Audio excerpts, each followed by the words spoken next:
An Indiana woman suffered critical injuries overnight during an exchange of gunfire with police in Sellersburg. State police said neighbors alerted them to a woman believed to be armed and intoxicated, firing off a gun around 10 o'clock last night.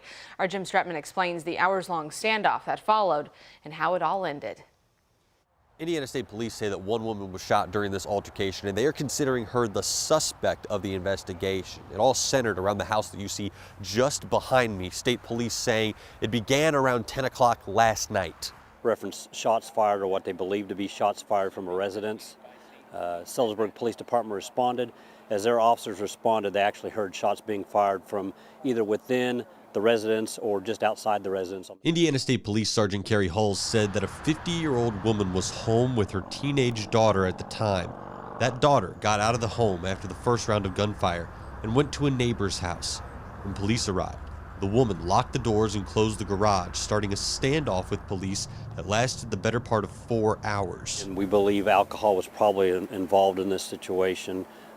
Based on demeanor and what was being said. Not a lot of back and forth, just trying to get her to communicate and come out. She was not receptive to that information, made comments that she wasn't going to come out of the residence. ISP said that they used drones, flashbangs, in addition to their numerous attempts to make contact before they were able to open the garage door and decided to make entry into the home. As they made entry into the house, she did fire at the officers. They returned fire. At least one officer on the SWAT team returned fire, striking the suspect. She was immediately rushed to University Hospital, where she has already undergone surgery. She's listed in critical, stable condition. Indiana State Police say that they won't be releasing names or charges this woman will face for probably the next couple of days while the investigation continues to play out. Reporting in Sellersburg, Jim Stratman, WHAS11, on your side. And we'll continue to follow any of those updates from this investigation. In the meantime, make sure you download the WHAS11 app to stay up to date. A second health scare for Kentucky Senator Mitch McConnell. It happened yesterday in northern Kentucky after he was asked if he planned to run again in 2026. What are your thoughts on running for re-election in 2026? What are my thoughts about what? Running for re-election in 2026. That's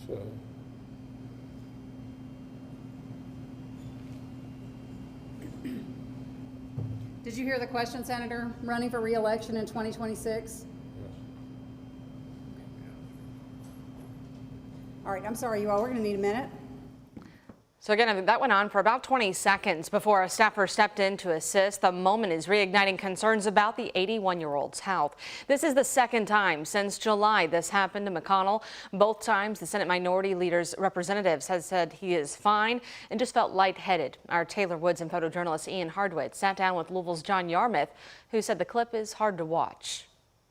Did you hear the question, Senator? Running for re-election in 2026? Retired U.S. Congressman John Yarmouth of Louisville looks closely at the video of Senator Mitch McConnell silent and not talking for 30 seconds. I'm sorry, you all. We're going to need a minute. The clip is hard for Yarmouth to watch. Somebody who has clearly lost a lot of his sharpness, and he was always had one of the keenest minds around, and to see him suffering is very painful. Yarmouth has known McConnell since 1968 when they were Republican allies and friends until Yarmouth switched and became a Democrat in 1985. In July, Senator McConnell froze for the first time during a Washington, D.C. press conference. Yarmouth says this second incident is alarming to see. It's very, very concerning, and my heart goes out to Elaine and to Mitch himself. After the first incident, McConnell made his rebound, speaking more than once at a sweltering hot fancy farm picnic on August 5th. For those of you who keep count, this is my 28th fancy farm. McConnell has served as a United States Senator for 7 terms and the Republican Senate Minority Leader since 2007. His current 6-year term ends in January 2027. Yarmouth says he doubts McConnell will be under any pressure to resign. I suspect that this is going to be a decision that he will make on his own. It won't be made by others for him. Yarmouth even remembers the call McConnell made to him when the powerful Democrat announced his retirement in 2021.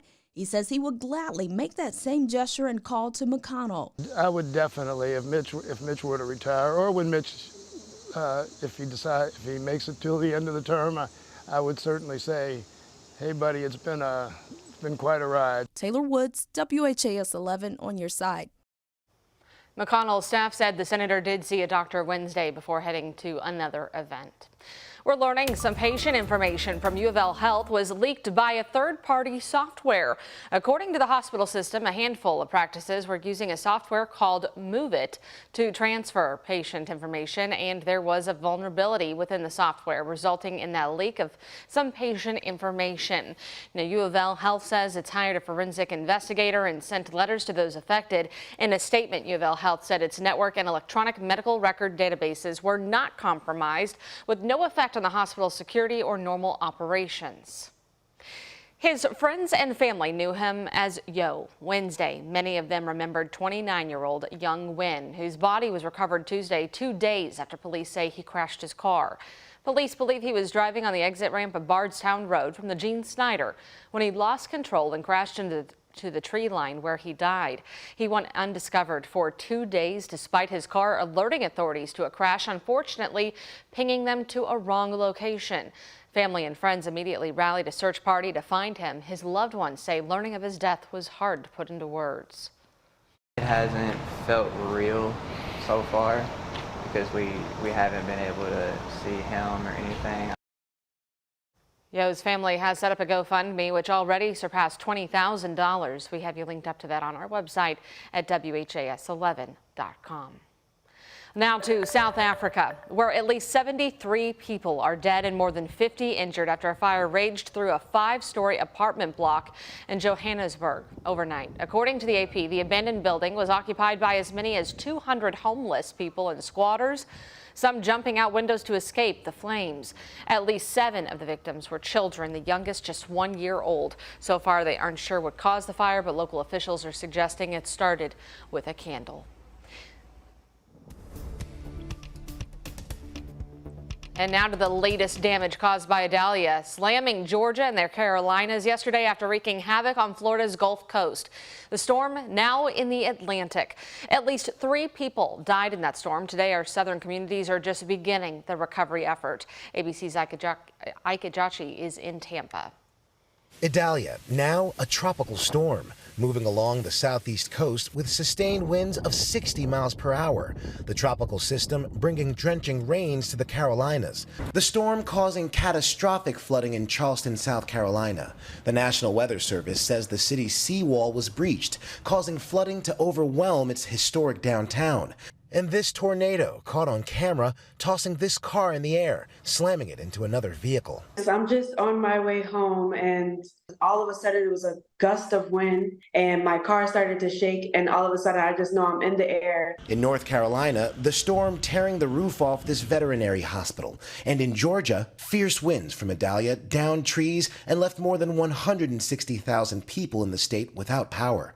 In Florida, the storm may be gone, but it left a harrowing footprint. The top of the roof just caved, slapped in on me and my 3 kids and my grandson. The city of Perry devastated. 125-mile-per-hour winds toppling this gas station, slicing through trees and uprooting this stop sign. There has been significant damage, particularly along Florida's Big Bend, and we are going to work hard to make sure people get what they need. And in Crystal River, rescue crews forced to use airboats to bring families and pets to safety. President Biden promising federal support. I'm ready to mobilize that support of what they need. I don't think anybody can deny the impact of the climate crisis anymore. Here in Florida, Duke Energy says they've restored power to over 95% of customers, but many residents in the hard-hit area of Perry are still without power. Ike Ajachi, ABC News, Tampa.